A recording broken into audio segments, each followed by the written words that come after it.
Bismillahirrahmanirrahim. Assalamualaikum warahmatullahi wabarakatuh. Allahu akbar. Allahu akbar. Allahu akbar. Walillahil hamd. Allahu akbar. Kabira walhamdulillahi katsira wa subhanallahi bukratan wa asyila. La ilaha illallah wahdah. Sadaqa wa'dah wa nasara 'abdah.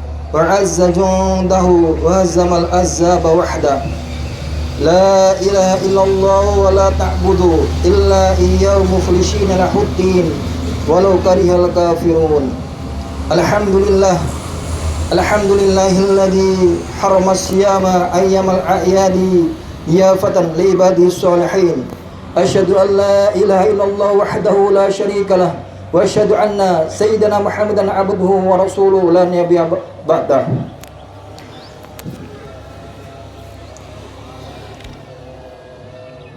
Allahumma sholli ala sayyidina Muhammad.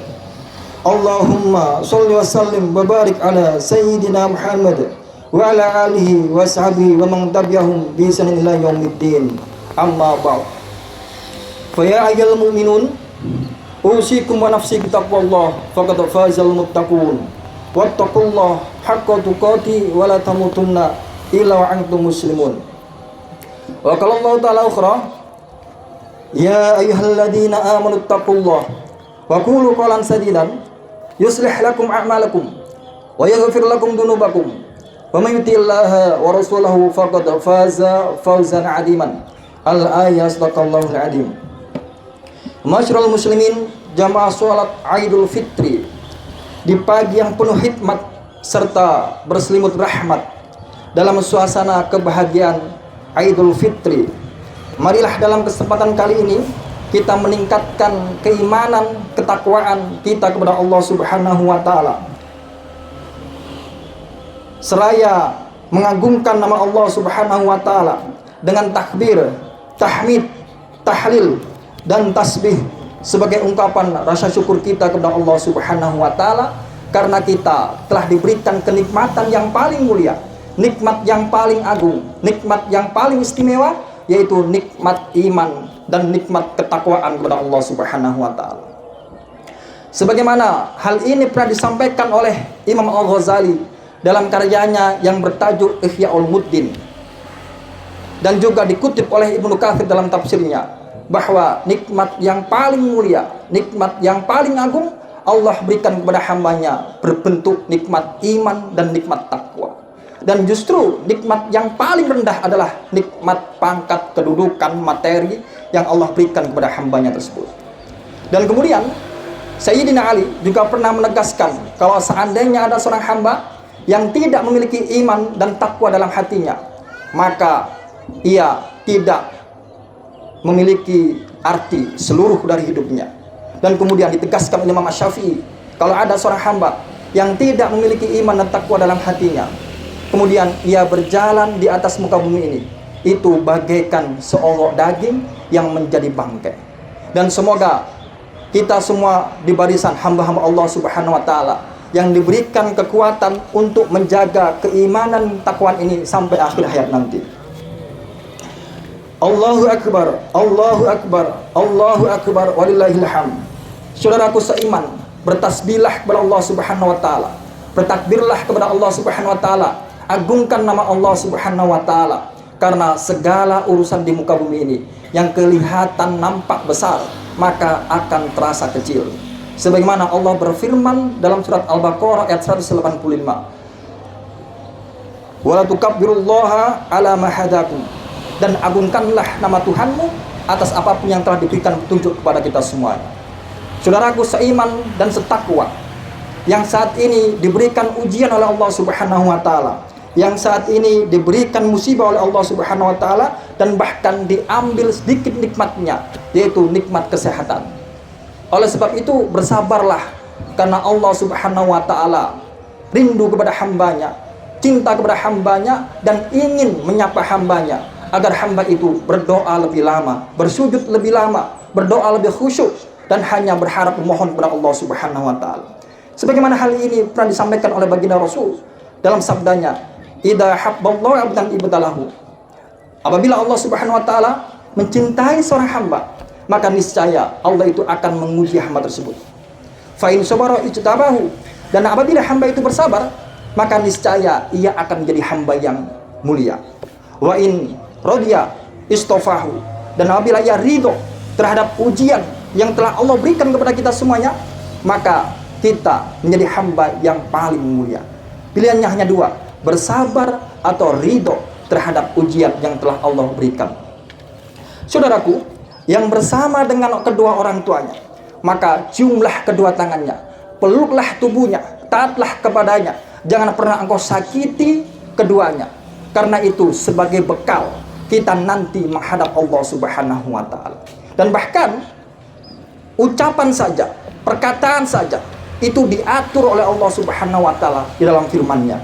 Fala taqul lahuma uffin, maka janganlah kalian semua itu berkata ah. Ketika orang tua memanggil, jangan pernah berkata tidak atau ah, apalagi lebih dari itu. Wala tanharhuma, maka janganlah kalian semua itu membentak keduanya. Wa qul lahuma qawlan kariman, dan katakanlah kepada keduanya dengan kataan yang lemah lembut, dengan kataan yang mulia, dengan perkataan yang senantiasa kita semua merendahkan kita di hadapan kedua orang tua kita. Surat Al-Isra ayat 23. Pernah suatu ketika ada seorang sahabat yang bernama Abdullah bin Aun. Ketika beliau berada di majelis taklim menyampaikan hadis Al-Quran, kemudian ibunya memanggil Abdullah bin Aun. Kemudian Abdullah bin Aun menyaut dengan nada keras, berniat untuk tidak membentak, hanya berniat agar ibunya mendengarkan suaranya. Setelah itu ia menyesali perbuatannya. Kemudian ia merdekakan dua orang budak sebagai bentuk penyesalannya karena menyuarakan nada yang keras padahal bukan berniat untuk membentak. Kita ambil contoh Ali Zainal Abidin, seorang ulama yang masyhur yang terkenal dengan baktinya kepada kedua orang tuanya. Ketika ditanya oleh sahabatnya yang lain, "Wahai Ali Zainal Abidin, kenapa engkau tidak pernah makan satu meja, satu nampan dengan kedua orang tua, khususnya ibumu?" Kemudian sang ulama menjawab, "Karena saya khawatir, karena saya takut saya nanti mengambil sebagian lauk atau makanan yang diinginkan oleh kedua orang tua, sehingga menjadi anak yang durhaka." Wa wasainal insana biwalidayhi, surat Al-Luqman ayat 14. Kita diperintahkan kepada Allah Subhanahu wa taala untuk berbuat baik, memuliakan kedua orang tua kita. Bahkan ada sebuah riwayat, suatu ketika Ibnu Umar melihat salah satu seorang pemuda yang menggendong ibunya ketika tawaf mengelilingi Ka'bah. Kemudian sang pemuda ini bertanya kepada Umar bin Abdul Aziz, "Wahai Umar bin Abdul Aziz, apakah yang saya lakukan ini sudah bisa mengganti jasa-jasa kedua orang tuaku?" Lalu kemudian sang khalifah menjawab, "Apa yang kamu lakukan tidak mampu untuk menggantikan satu hentakan atau teriakan ketika ibumu melahirkanmu." Dijelaskan di dalam kitab Al-Kabair karangan Imam Ad-Dahabi, seorang ulama hadis. Bahkan ketika ada seorang pemuda, hadis ini diriwayatkan oleh Abu Hurairah, riwayat Bukhari dan Muslim, bahwa ketika itu ja'a rajulun ila Rasulillah sallallahu alaihi wasallam, datanglah seorang laki-laki menghadap baginda Rasulullah. "Ya Rasulullah, man ahaqqun nas bi husni sahabati?" "Ya Rasulullah, siapakah orang yang berhak pertama kali aku hormati, aku muliakan?" Kemudian baginda Rasul menjawab, "Ummuka." "Tsummaman?" Kemudian siapa lagi ya Rasulullah? "Ummuka, ibumu." "Tsummaman?" Kemudian siapa lagi ya Rasulullah? "Ummuka, ibumu." "Tsummaman?" Kemudian siapa lagi ya Rasulullah? "Abuka," baru bapakmu. Kalau kita melihat penjelasan Imam Al-Qurtubi dalam tafsirnya, beliau sampaikan bahwa kenapa ibu itu dipanggil, disebut 2 kali, 3 kali dibandingkan seorang bapak yang hanya disebut 1 kali. Lantaran seorang ibu mengalami 3 penderitaan kali lipat yang tidak dialami oleh seorang bapak, yaitu ibu mengalami yang namanya mengandung, kemudian melahirkan, kemudian menyusui.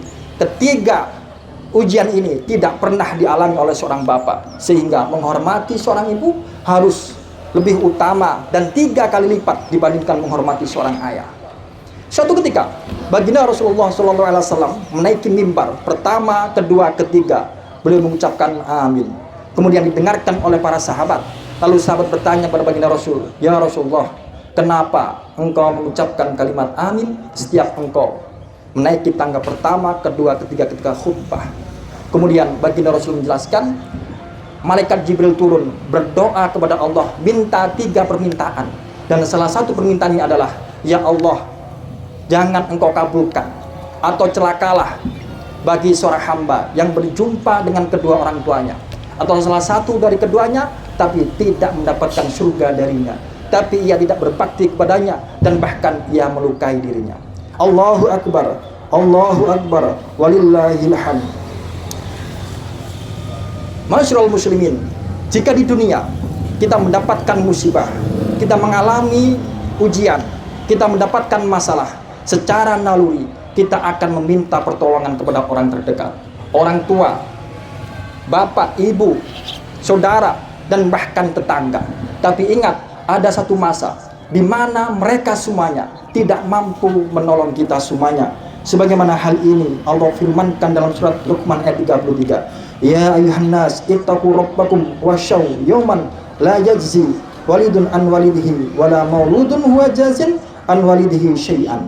Wahai umat manusia, bertakwalah engkau kepada Allah Subhanahu wa taala, dan takutlah pada hari kiamat ketika seorang bapak tidak mampu menolong anaknya sedikit pun, dan seorang anak juga tidak mampu menolong bapaknya sedikit pun.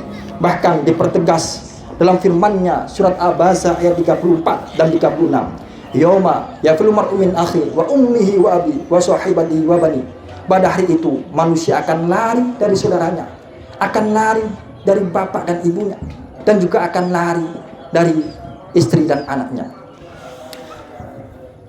Yauman la yughni maulan an maulan syai'an wa lahum yunsyurun. Pada hari ketika seorang teman tidak mampu memberikan manfaat satupun terhadap temannya yang lain. Ad-Dukhan ayat 41. Wala yus'alu hamimun hamiman, dan mereka tidak mampu menanyakan keadaan antara satu dengan yang lainnya. Al-Ma'arij ayat 10. Suatu ketika Aisyah bertanya kepada baginda Rasulullah, ya Rasulullah, bukankah pada waktu itu manusia nanti akan dikumpulkan di hari kiamat tanpa memakai baju selai pun, tanpa memakai alas kaki, dan tanpa dikhitan? Kemudian baginda Rasulullah menjawab dan dipertegas dengan surat Al-Baqarah ayat 37. Likulli imri'in minhum yawma idzin sya'nu yughni. Pada waktu itu manusia sibuk mempertanggungjawabkan amalnya masing-masing. Langkah kaki, ayunan tangan, tatapan mata, pendengaran, semuanya dan gerak hati akan dimintai pertanggungjawaban oleh Allah Subhanahu wa taala. Dan disitulah tidak ada seorang pun yang mampu menolong kecuali amal ibadah kita. Termasuk di bulan suci Ramadan, kita semuanya puasa Ramadan, menahan lapar, dahaga, nafsu dan lain sebagainya. Nanti di hari kiamat, puasa mampu menjadikan perisai, membela kita di hadapan Allah Subhanahu wa taala. Lantaran ketika di dunia kita melakukan amalan ibadah. Allahu Akbar, Allahu Akbar, Allahu Akbar, walillahil hamd. Tujuan dari puasa adalah menciptakan manusia yang bertakwa kepada Allah Subhanahu wa taala. Sebagaimana firman Allah dalam surat Al-Baqarah ayat 183, la'allakum tattaqun. Dan kemudian di mata Allah, orang yang paling mulia adalah orang yang bertakwa. Inna akramakum indallahi atqakum. Al-Hujurat ayat 13. Sesungguhnya orang yang paling mulia di sisi Allah adalah orang yang paling bertakwa. Dan bahkan baginda Rasulullah menegaskan dengan sabdanya, innallaha la yanzuru ila syuarikum wa amalikum. Sesungguhnya Allah itu tidak melihat kita semuanya dari bentuk rupanya, kecantikan, ketampanan yang kita miliki, bentuk postur tubuh yang sempurna, dan juga harta benda yang kita miliki. Walakin yang dulu ila qulubikum wa amalikum. Akan tetapi Allah Subhanahu wa taala melihat seorang hamba itu dari amal perbuatannya, dari niatnya, dari ibadahnya. Selama ia di dunia, ia apa aja yang ia lakukan. 1 bulan penuh kita ditempa dengan berbagai macam amalan-amalan soleh, agar di bulan berikutnya, Syawal sampai Syaban, kita mampu mempraktekkan amalan-amalan di bulan suci Ramadan. Apa artinya? Iman dan amal soleh itu tidak bisa dilepaskan. Di dalam Al-Quran, perkataan iman dan amal soleh selalu beriringan, melekat, dan diulang di Al-Quran sebanyak 62 kali pengulangan. Kalau iman ibarat matahari, maka amal soleh adalah cahayanya. Iman tanpa amal soleh hampa. Amal soleh tanpa dilandasi dengan keimanan, maka itu sia-sia. Kalau iman pondasi, maka amal soleh adalah implementasi. Oleh sebab itu, seorang yang beriman kepada Allah tidak hanya diucapkan melalui lisan, diyakini dalam hati, kemudian dibuktikan dalam amal perbuatan, tapi juga harus mencerminkan nilai-nilai amal soleh itu di luar perilaku kita. Jadi itulah orang yang beriman, sehingga orang yang ada di sekelilingnya menjadi nyaman, sejuk ketika berada di sampingnya. Di dalam Al-Quran, surat An-Nahl ayat 97, Allah berfirman, "Man amila solihan min dzakarin aw untha wa huwa mu'minun." Barang siapa yang berbuat amal soleh, baik dia laki-laki maupun perempuan, syaratnya adalah ia beriman kepada Allah Subhanahu wa taala, maka niscaya di dunia ia akan mendapatkan keutamaan. Tidak hanya di akhirat, tapi di dunia. Falanuhyiyannahu hayatan thayyibatan. Kalau kita melihat redaksi kalimat itu dengan pendekatan ilmu nahwu, di situ ada huruf lam taukid, kemudian ada nun taukid takilah, menunjukkan kepada kita semuanya, Allah memberikan pesan kepada kita semuanya untuk meyakinkan, menegaskan, seakan-akan Allah ingin meyakinkan bahwa kita sebagai orang yang beriman ketika melakukan amalan soleh maka mendapatkan hayatan thayyibatan. Kalau kita melihat penjelasan Buya Hamka dalam tafsirnya Al-Azhar, Wahba Az-Zuhaili dalam tafsirnya Al-Munir, Quraisyab dalam tafsirnya Al-Misbah, dan bahkan para ulama Hasan Al-Basri, Sayyidina Ali memberikan penjelasan yang dimaksud dengan hayatan thayyibatan adalah ia akan mendapatkan ketenangan hidup, ia akan mendapatkan kecukupan materi, dan bahkan Allah jamin untuk memberikan ketenangan, kebahagiaan, dan kecukupan materi. Sehingga ketika kita mendapatkan harta yang berlimpah, mobil mewah, pangkat jabatan melekat di pundak kita, itu bukan jaminan kita mendapatkan ketenangan hayatan thayyibatan kalau kita tidak memiliki keimanan dalam hati. Apa buktinya? Kita melihat di media massa, elektronik, televisi, seluruh koruptor itu lulusannya S1, S2, S3, dan bahkan kuliah di luar negeri. Pendidikannya tingkat tinggi, tidak ada yang berpendidikan rendah. Tapi kenapa demikian? Padahal ia dibalut dengan kemewahan, karena tidak memiliki keimanan dalam hatinya. Allahu Akbar, Allahu Akbar, walillahil hamd. Ayyuhal muslimun rahimakumullah. Jadi di dalam puasa kita sudah ditempa selama 1 bulan penuh agar kita memiliki namanya karakter pendidikan bersifat moral atau akhlak. Apa itu? Yaitu rasa empati. Apa itu empati? Kalau kita melihat penjelasan secara definisi, empati itu adalah menunjukkan kepedulian. Kemudian tidak hanya sebatas itu, tapi kita merasakan penderitaan saudara kita, dan juga ada tindakan nyata ketika saudara kita tertimpa sebuah musibah. Itu empati. Sehingga Al-Quran memberikan perintah kepada kita, wafid janahaka lil mu'min, Al-Hujurat ayat 88. Dan rendahkanlah sayap-sayapmu, atau berlakulah sopan santun, hargailah saudaramu. Perintah Allah Subhanahu wa taala. Dan bahkan kalau kita melihat penjelasan Imam An-Nawawi dalam kitabnya Riyadhus Shalihin bab 27 halaman 96 nomor hadis 227, bahwa Jarir berkata, "Man la yarhamun nas la yarhamuhumullah." Kalau kita ingin diberikan kasih sayang oleh Allah Subhanahu wa taala, maka berikan kasih sayang kalian semua kepada sesama umat manusia. Dan dipertegas oleh Anas bin Malik, hadis Bukhari Muslim, la yu'minu ahadukum hatta yuhibbu li akhihi ma yuhibbu li nafsihi. Tidak beriman salah satu di antara kalian jika kalian tidak mencintai saudara kalian sebagaimana kalian semua mencintai diri sendiri. Dua hadis ini dan satu ayat tadi memberikan pelajaran kepada kita bahwa sebagai orang yang beriman, maka wajiblah bagi kita menebarkan kasih sayang kepada sesama manusia. Percuma hubungan baik kita dengan Allah, hablum minallah, itu baik sekali, ibadahnya luar biasa, tapi tidak tercermin dalam hablum minan nas. Karena keimanan seorang itu pasti tercermin dari hubungannya dengan umat manusia. Kita melihat bagaimana baginda Rasulullah memperlakukan seorang pengemis buta Yahudi di ujung pasar kota Madinah. Ia sempat memberikan dan membawa makanan kepada pengemis itu. Kemudian dicontoh oleh Abu Bakar, ia sempatkan waktu untuk berkunjung silaturahim kepada tetangganya, seorang perempuan janda buta matanya. Kemudian ia membersihkan rumahnya, lalu kemudian memasakkan untuk perempuan tersebut. Kemudian dicontoh oleh Umar bin Khattab ketika menjadi seorang khalifah, ia menyempatkan waktunya untuk melihat masyarakatnya. Kemudian ditemukan ada seorang perempuan yang mempunyai anak kecil yang memasak, dan masakan itu hanya ada dalam batu karena tidak memiliki bahan pokok makanan. Kemudian Umar pulang ke rumah membawa satu gandum berukuran satu karung, kemudian ia pinggul sendiri, ia berikan kepada perempuan tersebut. Dan hal ini dicontoh oleh para salafus soleh, diceritakan oleh seorang ulama bernama Abdullah bin Mubarak yang menceritakan ada seorang sol sepatu pekerjaannya, hidupnya di Damaskus. Kemudian ia memiliki istri yang lagi hamil. Lalu kemudian ternyata selama 30 tahun ia mengumpulkan uang untuk beribadah haji berjumlah 360 dirham. Tapi uang itu ternyata tidak jadi ia kenakan untuk ibadah haji. Lantaran istrinya memberikan masukan, ia mendapati ada tetangganya di ujung desanya, seorang janda memiliki 6 anak yang memakan daging bangkai keledai karena tidak memiliki bahan pokok makanan untuk dimakan.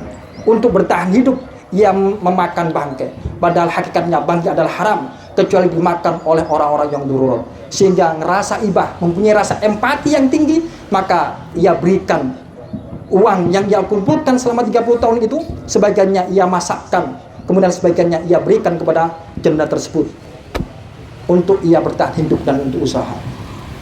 Ayyuhal muslimun rahimakumullah. Terakhir, di sekian banyak kita melakukan rutinitas amalan-amalan ibadah, maka pada hakikatnya amalan ini harus kita lakukan dengan penuh keikhlasan. Apa itu ikhlas? Kalau kita melihat penjelasan Buya Hamka dalam tafsirnya Al-Azhar, ikhlas itu adalah murni, ibarat emas tidak tercampur dengan perak. Kalau kita melihat penjelasan Imam Al-Ghazali dalam karya yang bertajuk Ihya Ulumuddin, kemudian Ibnu Athaillah yang menulis karangan kitab Al-Hikam, ikhlas itu adalah segala bentuk amalan ibadah yang hanya mengharapkan ridho dari Allah Subhanahu wa Ta'ala. Hanya mengharapkan ridho dari Allah Subhanahu wa Ta'ala. Karena ada suatu kelompok manusia suatu saat nanti ketika dipanggil oleh Allah Subhanahu wa Ta'ala, karena ia tidak ikhlas dalam melakukan amalan-amalan ibadah. Salah satu kelompok itu adalah satu orang yang berilmu, orang yang menyampaikan ilmunya, seorang ulama dan mengajarkan ilmunya. Kemudian ia juga menghafal Al-Quran. Kemudian kelompok yang kedua adalah orang yang dermawan, yang mensedekahkan harta bendanya. Kemudian kelompok yang ketiga adalah orang yang berjihad fisabilillah. Dan ketiga-tiga kelompok ini adalah mereka semuanya masuk neraka. Kemudian mereka protes kepada Allah, "Ya Allah, kenapa hamba engkau masukkan ke dalam neraka? Bukankah nikmat yang telah engkau berikan kepadaku, aku gunakan untuk berbuat kebaikan, kebajikan?" Kemudian Allah mengatakan, "Iya, memang benar demikian. Tapi amal ibadah yang kau lakukan bukan karena lillahi ta'ala, bukan karena mengharap ridhoku, tapi melainkan engkau melakukan itu ingin dipuji sebagai orang yang berilmu, ingin dipuji sebagai orang yang alim, ingin dipuji sebagai orang yang hafizul Quran, ingin dipuji sebagai orang yang dermawan, dan ingin dipuji sebagai orang yang jihad fisabilillah." Ayyuhal muslimin rahimakumullah. Keikhlasan itu sangat penting, karena keikhlasan mampu meruntuhkan segala amal ibadah kita. Kalau kita melihat penjelasan dalam kitab Ensiklopedia Tasawuf Imam Al-Ghazali, beliau sampaikan bahwa tingkatan ikhlas itu ada 3 macam. Yang pertama adalah al-hawaf, seorang hamba yang ketika beribadah ia mengharapkan pahala dunia dan pahala akhirat. Boleh saja, tapi itu tingkatan ikhlas yang paling rendah. Dan tingkatan ikhlas yang nomor 2 adalah al-khawash, yaitu seorang hamba ketika ia beribadah ia hanya mengharapkan pahala dari Allah Subhanahu wa Ta'ala. Kemudian tingkatan ikhlas yang ketiga adalah khawas al-khawas, yaitu ketika ia beribadah ia tidak mengharapkan imbalan dunia, ia tidak mengharapkan imbalan pahala akhirat, tapi yang ia harapkan adalah ridhonya Allah Subhanahu wa Ta'ala. Allahu Akbar, walillahil hamd. Sebelum kajian ini, khutbah ini kita akhiri, marilah kita sejenak menundukkan pandangan, merendahkan hati serendah-rendahnya, mengangkat kedua tangan ke atas langit untuk memohon kepada Allah Subhanahu wa taala agar segala ibadah kita selama 1 bulan penuh diterima oleh Allah Subhanahu wa taala, dan kita juga diberikan kekuatan untuk melakukan, mencerminkan amalan-amalan soleh di luar bulan suci Ramadan. Kemudian kita semoga berharap nanti dipertemukan, diperjumpakan di bulan Ramadan tahun yang akan datang. Allahu Akbar, walillahil hamd. Alhamdulillahi rabbil alamin, hamdan yuwafi ni'amahu wa yukafi mazidah. Ya Rabbana lakal hamdu kama yanbaghi li jalali wajhika wa karim wa'dini sultanik. Inna Allaha wa malaikatahu yusholluna 'alan nabi ya ayyuhalladzina amanu sallu tasliman. Allahumma shalli ala sayyidina Muhammad wa ala ali sayyidina Muhammad walhamdulillahi rabbil alamin. Allahumma ighfir lil muslimina wal muslimat wal mu'minina wal mu'minat al ahya minhum wal amwat innaka antas samiul qaribun mujibud da'wah wa ya qadiyal hajat. Allahumma inna nas'aluka al-huda wat tuqa wal afafa wal ghina wal maut 'alal iman wal islam wal maut 'alal iman wal islam. Allahumma inna nas'aluka salamatan fid din wa afiyatan fil jasad wa ziyadatan fil ilmi wa barakatan fil rizqi wa tawbatan qabla al maut wa rahmatan indal maut wa maghfiratan ba'dal maut. Allahumma hawin 'alaina fi syukratil maut wan najata minan nar wal afa indal hisab. Rabbi ighfirli wa li walidayya warhamhuma kama rabbayani shaghira. Rabbana atina fid dunya hasanah wa fil akhirati hasanah wa qina adzabannar. Subhanaka rabbil izzati amma yasifun wa salamun alal mursalin walhamdulillahi rabbil alamin. Assalamualaikum warahmatullahi wabarakatuh.